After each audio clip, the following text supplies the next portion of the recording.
இன்னைக்கு இருக்க ஜெனரேஷன்ல எனக்கு தளபதி விஜய் அவர்கள் வந்து என்னோட நடிப்புலயே டிஃபால்ட்டா அவர் வந்துருவாரு. ரஜினி சாருக்கு அடுத்து நம்மளுக்கு விஜய் சாரோட பயங்கர ஃபேன் நானு.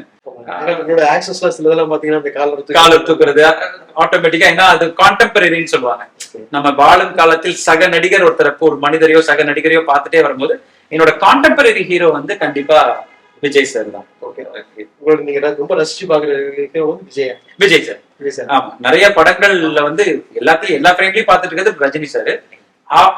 இவர மாதிரி நடிச்சா நல்லா இருக்குன்னு காப்பி பேஸ்ட் பண்றது வந்து விஜய் சார். விஜய் சார். சரி சார், விஜய் சார் வந்து அரசியலுக்கு வந்திருக்காங்க. இது வந்து ஒரு ஆரோக்கியமான விஷயமா இல்ல?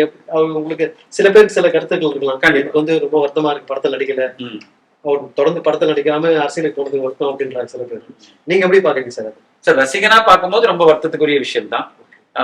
ஏன்னா வந்து விதவிதமா ஒரு விஜய் சார் படங்கள் பண்ணிட்டே இருக்கணும், அதை நாங்க பாத்துக்கிட்டே இருக்கணும்னு பயங்கரமான ஃபேன் நானு.